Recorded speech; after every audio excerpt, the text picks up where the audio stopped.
Hello, you tuned into the right channel. This is Fang by Night from the House of Haunt, and you're on BODS Mayhem Hour. Rock on!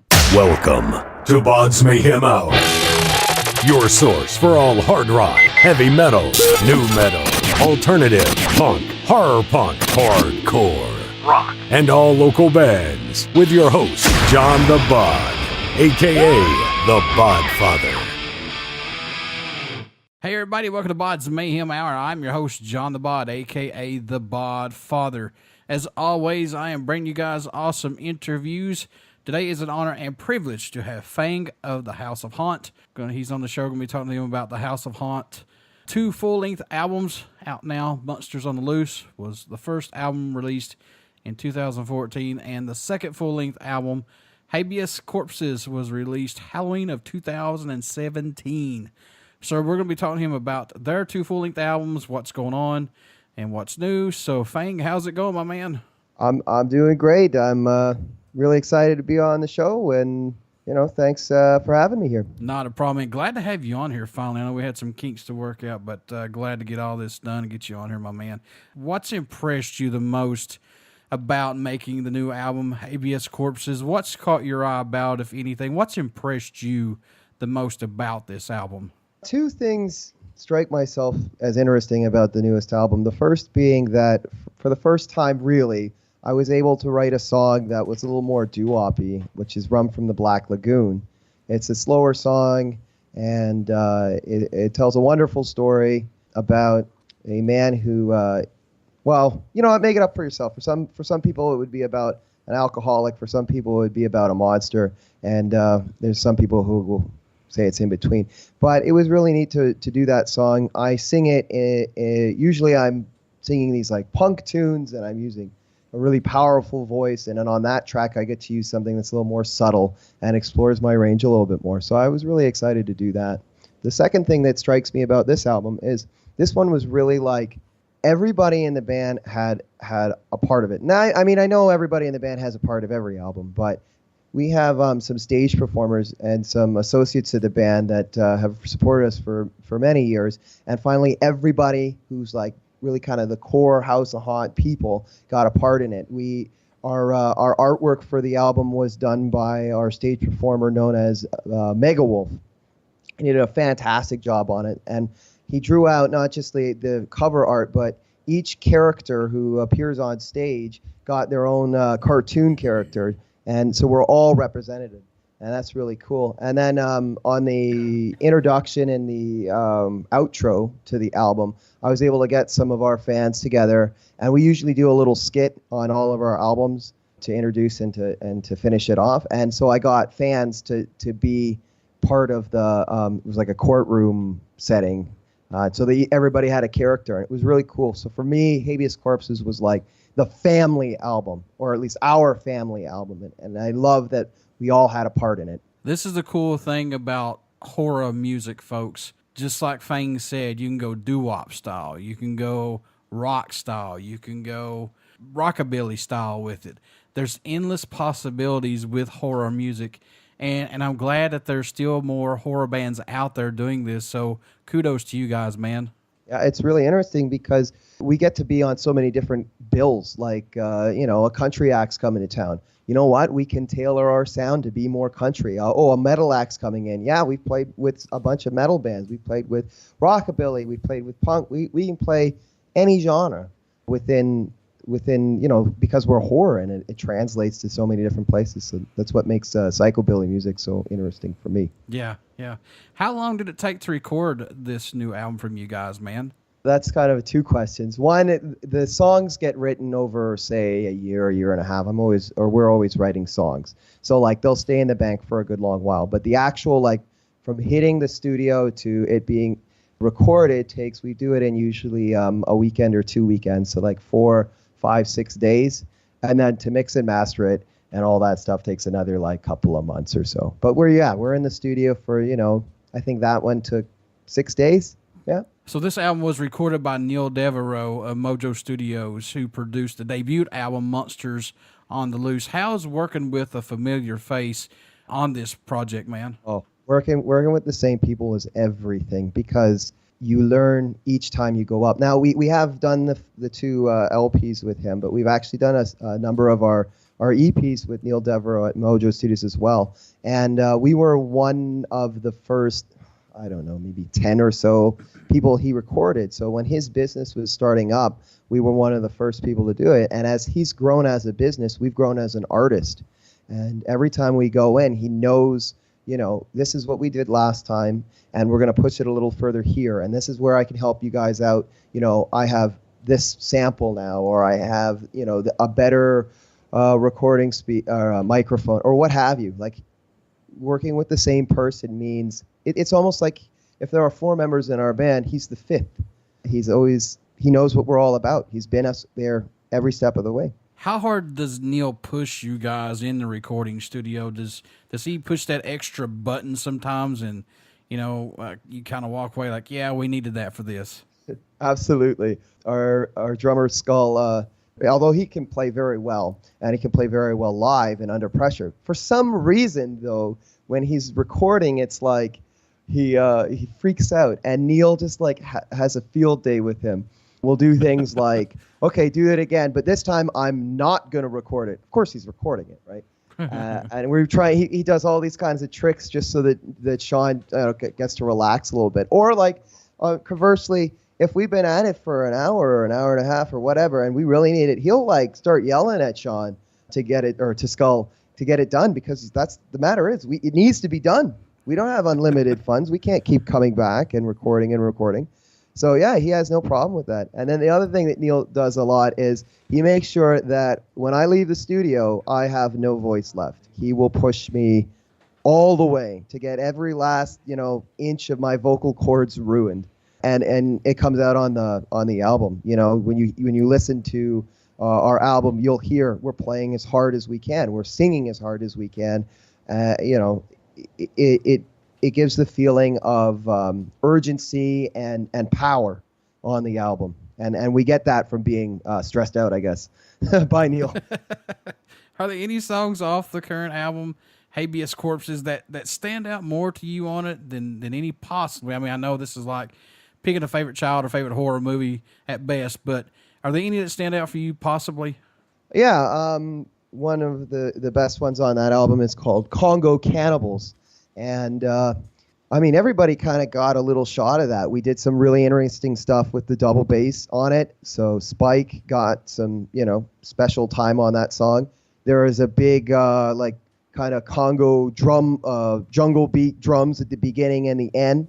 So Skull got to do some special stuff with drums with there. We actually threw in a bunch of bongo drums and a marimba or whatever it's called into it to give it, more of a jungle feel. I get a little bit of a guitar lead halfway through the song, and then it jumps into this amazing face-melting solo by Django. So every person got to do something special on that song, and that's why it sticks out. Plus, it's just a phenomenal song. I've always wanted to, I always looked up to the Cramps, and the Cramps always, they had I think they had a whole album that was sort of based around like the jungle native or the cannibal native or whatever from, some Cannibal Holocaust or Green Inferno or whatever. And I always wanted to write a song like the Cramps.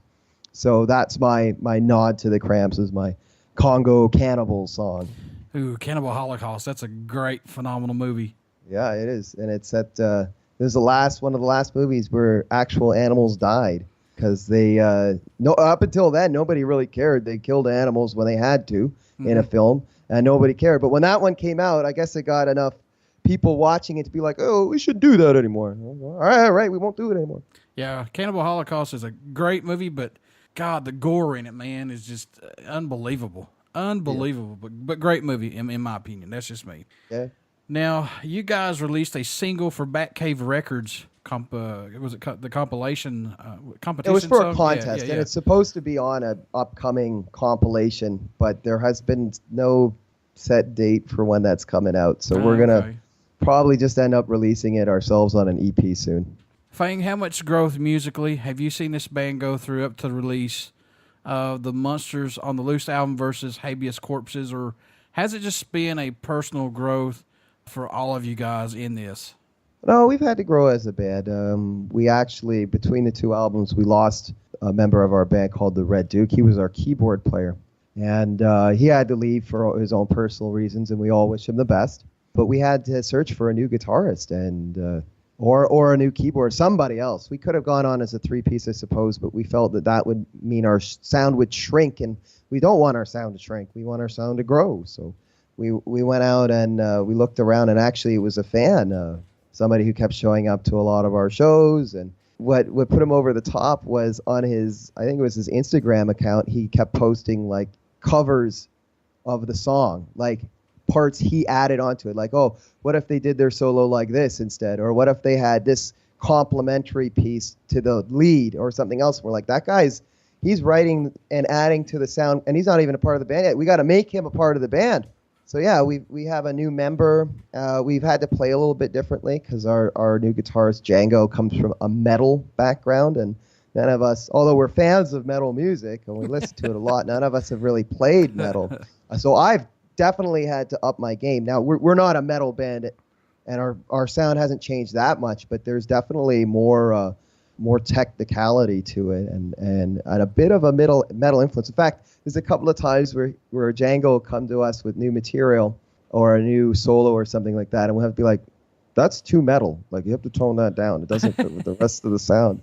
Yeah, so we've gotten, I think we've gotten a little harder and a little faster, a little further away from the rockabilly roots of psychobilly and closer to the horror punk stuff, which is not a bad angle to be going in, and who knows what the future is going to do for us. Does it shock you, man, that there are still bands that are getting together and forming that are still wanting to play horror music, and it's still growing? And I mean, this is awesome. I don't see a shutdown of any bands doing this. You know what I'm saying? Well, what I think keeps it alive is the fact, and we were talking about this a little earlier, is that horror doesn't belong to a genre. We say horror punk, but if you listen to the music, like, it has influences from all different kinds of genre. Even back when the Misfits were doing it, there was lots of 50s pop in their music. Sure, yeah. Because, and now we even have bands like Motionless in White that are, I don't know what you would call them, mainstream metalcore. Yeah. Yeah, or mainstream, or they're kind of poppy too, in a new kind of pop way. It does. Point is that horror will show up in every genre. And if a genre becomes boring and people aren't listening to it anymore, it's not like that's the end of horror music. A new genre will come out, and there'll be a guy who says, I can do that genre, and I can do that with face paint on, or I can do that, and sing about ghosts and vampires, and there you go. Now you have more horror music. It's just subject matter, and it's attitude, but it's not a specific sound. And that's why I think it's going to continue to live for a very long time. Everybody still wants to watch the movies. They're all still coming out. They're big hits. They think they make more return in the movie theaters than the big action films. Like Avengers came out not that long ago, and it made them $500 million, but it cost $250 million. That's only a double return. Then you come out with like a movie like Mama or what was that, Paranormal Activity or something. Yeah. Those cost nothing, and they have massive returns. They make hundreds of millions of dollars, and they only cost $2, $3, $4 million to make. It's a lot of money to be made in the horror genre. People love it. They want to watch it. They want to consume this media. And as long as that's alive, horror music will be alive. Paranormal Activity 5000. Yeah. Do you do anything differently during the writing and recording process to help keep your mind fresh and open, to not go down a path that you don't want to go down before, or just to let your mind relax and to be more creative? That's a tough question. I guess there's not really anything specific I do.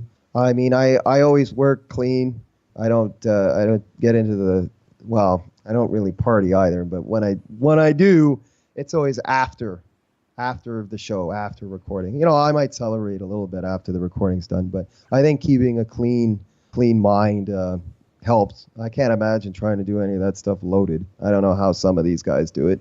Whatever, props to them, I guess. But yeah, it's just, by the time we hit the recording studio, most of our stuff has been practiced and written for several months. So it just means going in and performing it like you have been the last 2 months, what can fans expect at a show from the House of Haunt, and how important is it to have a live prop theatrical show? Because I know you guys incorporate that into your shows. I think it's everything. I think, like, you know, when I think of bands and music and shows and stuff like that, it can't get any bigger than like Phantom of the Opera or Mamma Mia or any of these, you know, $1 million dramatic theater shows, right? It has music, it has dancing, it has costumes, it has set design, it has everything. And people love these things. And like that type of media has been around since, I don't know, since like they could write stuff down. Since, oh no, even before that, like the Greeks had these, you know, giant stadiums for that kind of stuff. And, you know, music, when you go and you listen to music, it's one aspect of a full experience. If you're just going up and you're just playing music, that's one thing. Maybe you do it really, really, really well, and people will pay a lot of money just for that. Maybe you do it so well just for that.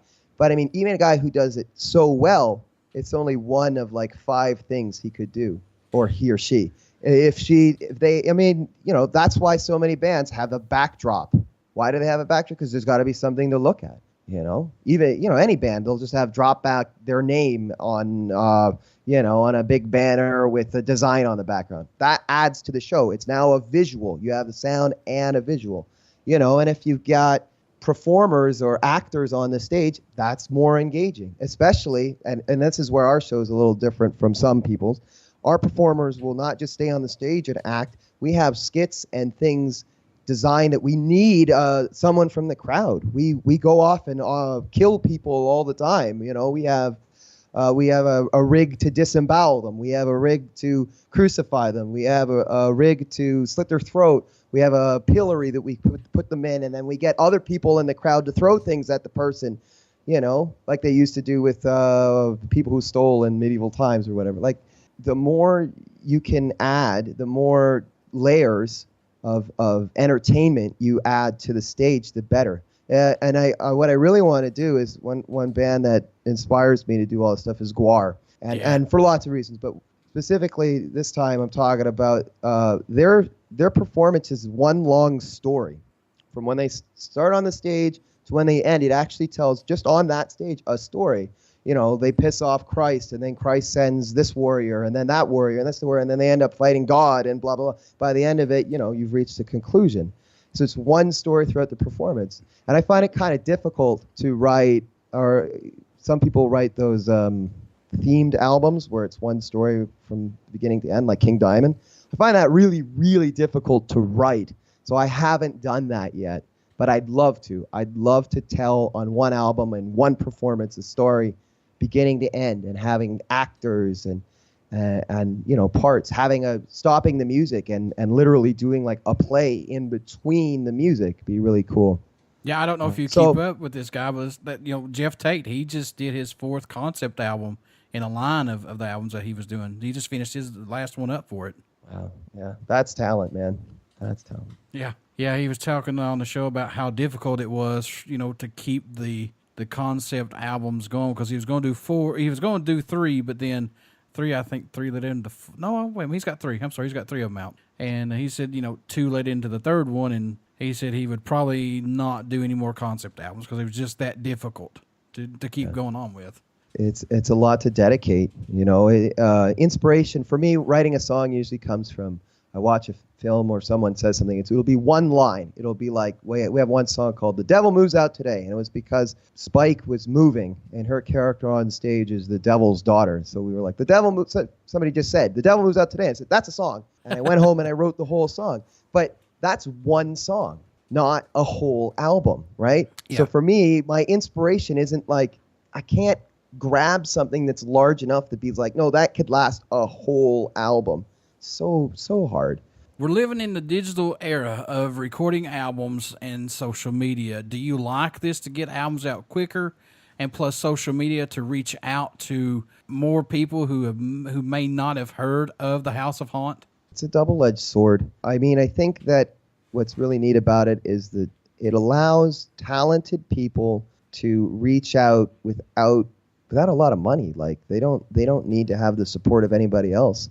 If you're really, anybody can put it out. But the downside of that is, the market is flooded with tons of garbage. There's, I don't want to name names, but it also means that 4 guys in a garage with a Mac and a simple, interface can now record a whole album and throw it out onto YouTube or onto iTunes. And it just means people, when they go to look at new music on YouTube and a track like that comes up, they're just like, oh, I'm going to stop coming to YouTube for music because it's full of this garbage.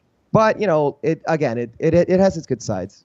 We can, it used to be we needed corporate backing so we could get our music to Australia. Not anymore. We just click and it's there, right? Yeah. Yep. We've got fans all over the world.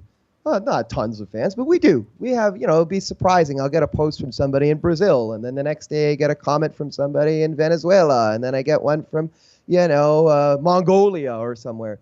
And that's really cool. Like, fans all over the world, people reaching each other just at the quick click of a button.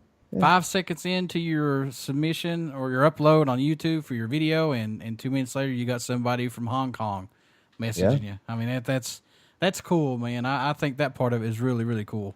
In your own opinion, Fang, what does the House of Haunt bring to the table for music that's not out there as of right now? I know you guys are not reinventing the wheel, but what does the House of Haunt bring to the table for music possibly? As of late, I've noticed that the psycho in psychobility is going away. I've seen a lot of acts within Canada and within the world that started out, talking about zombies and B-movies and all this stuff, and now they've made the switch to, I guess as they got more popular, they needed to water down their psychoness, their dedication to horror, because it's not as old, although it is profitable and there is an audience out there for it.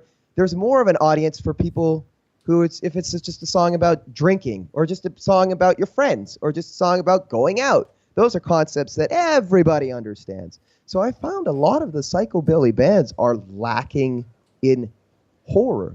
And, here at the House of Haunt, I don't know, 10 years ago, you would have gone out and seen a psychobilly show and everybody was dressed up. But not anymore. I look at the scene here in Southern Ontario, and I can't even name another band that dresses up. And we do every time. Doesn't matter if 5 people, doesn't matter if 500 people. We want to show you guys that horror is something you can love 365 days of the year. And I think that's what we bring to the table for sure. There are a lot of bands that will claim, oh, it's Halloween every day, and the decorations in my home, I've got a bat up every day. Well, no, I don't just have a bat up every day, man. It's in my music, it's in the way I speak, it's in the way I dress, it's in the way I act. And people don't get that. Horror is also about a way you act. Okay, you go in any other kind of genre and it becomes about money. But when you're in a horror genre, look at the films. When you see an independent film come out, chances are there's a Kane Hodder in it, or there's Robert Englund, or there's some horror star who's willing to be in this film. Why? Oh, because we're all very friendly and we help each other out. We're not out there to slit each other's throat. Horror isn't a giant money-making scheme. It's a family. It's we want it to succeed, and the way it's going to succeed, we all know it, is to pump each other up. We have to support each other, or it will die. And I think that's why there are people who are so dedicated to it. It's because we're willing to have new members. We're willing to have new members in our horror club, and support each other, and you give each other a pat on the back when it's deserved. You won't see that in pop music or rock music. They're too business oriented. I meant to ask this earlier and I totally forgot, but coming from Canada, do you guys get a lot of support up there and shows, or do you have to branch out even more up there possibly? I think we do have to work harder. We've been chatting with some of our, we get a few bands coming up from the States that are horror oriented. Apparently New Jersey is it. If you want to play in a horror band, you got to go to New Jersey, because it's everywhere. Because again, that's where the Misfits were from, and it's still interesting down there. Southern Ontario back in, say, 2005 to 2010 was really, really interested in horror music and in the psychobilly. And it's kind of slowed down from there, which is, for us, not exactly a bad thing. There are still some other acts out there doing it, but because there was this giant fan base and it's now kind of not got that many acts to follow, a lot of them dried up or broke up or what have you.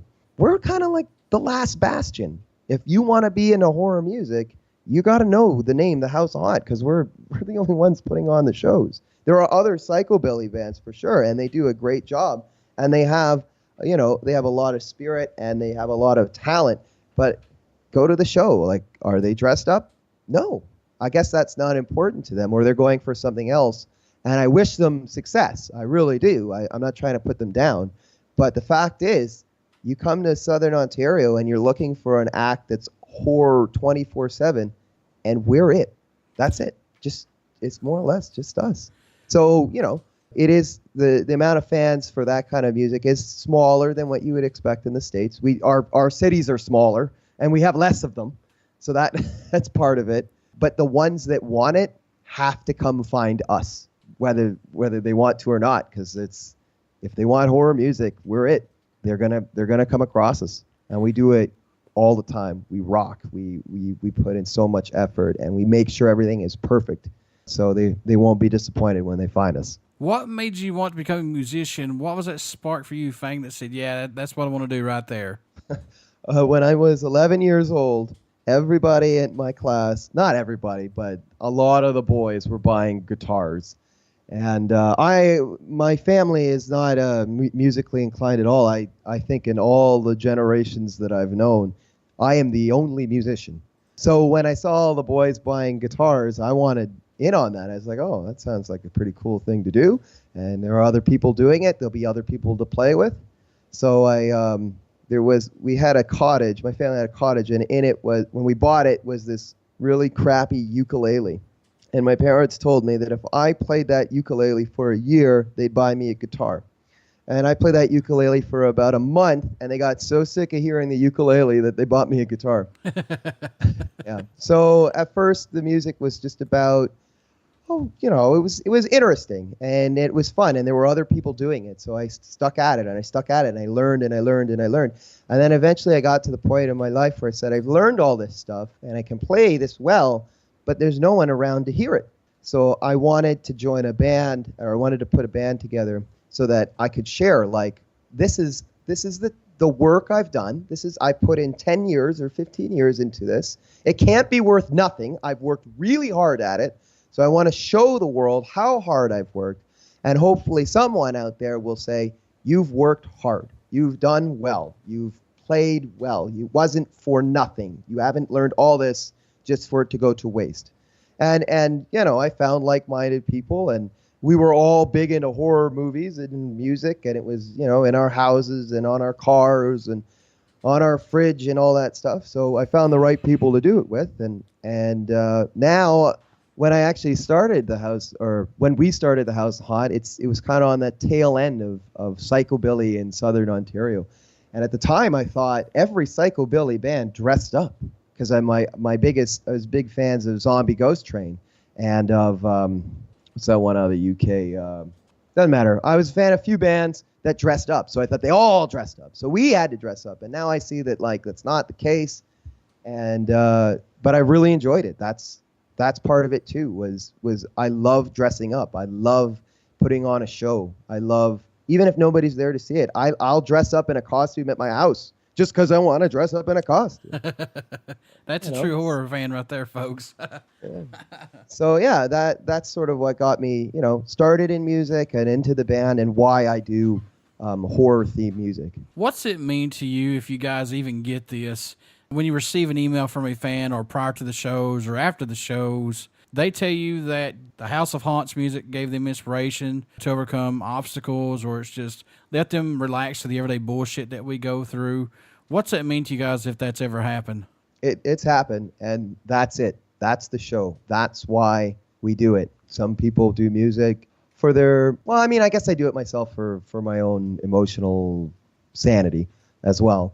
But for me, I want really hard to be a positive influence on people's lives. And I think everybody does, right? We all, I hope, I hope we all have it in us to encourage and help each other grow. And that's sort of what I do in my day job.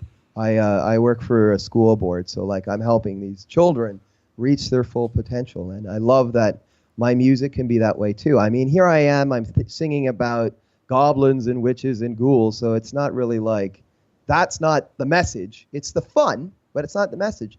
The message is work hard. The message is you can do this. I'm doing it. You can do it. Whatever your and look at it. I'm doing something so silly. I'm dressing up in a costume and I'm playing some simple tunes on a stage, right? It seems silly to some people. Oh, you know, how dare they dress up? What a bunch of fools. But no, I've made a career out of this, and I enjoy it. And there are people who enjoy it. And if I can do it, you can do it too. And it's things like, you know, we'll show up an hour or 2 hours before our gig. Well, why? Well, because we want to chat with the people. We want to talk to them. We want to hear what they have to say and what they have to think. And we want to share our ideas. And that's it. You know, being polite, smiling, all these things contribute to the idea that the House of Haunt isn't just this horror-themed band, but this group of positive people. There's not enough emphasis in the media or in music on like a positive person. And there really ought to be more. People want positivity in their lives, and so when fans come up to me and they say you played really well, or I really enjoyed your gig, to me it's like saying, you know, I'm a positive person too, and I want to be a part of this, and I'm glad you can show me how to do this. It's everything. That's it right there, Fang, is building the relationships with these fans or just new people who haven't heard of you guys. That goes a long way, trust me. Oh yeah, and that's why we do it. It's not like people use the word fans, and I don't really like to use the word fans. Fans conveys the idea that I like you because you're better at this. And I'm going to tell you now, I'm not better than anybody. To me, they're not fans, they're friends. They're people you meet. And the reason I want to talk to them is not because I want to walk around and boast and have a bunch of mindless people say, oh, you did a great job. No, I want more friends.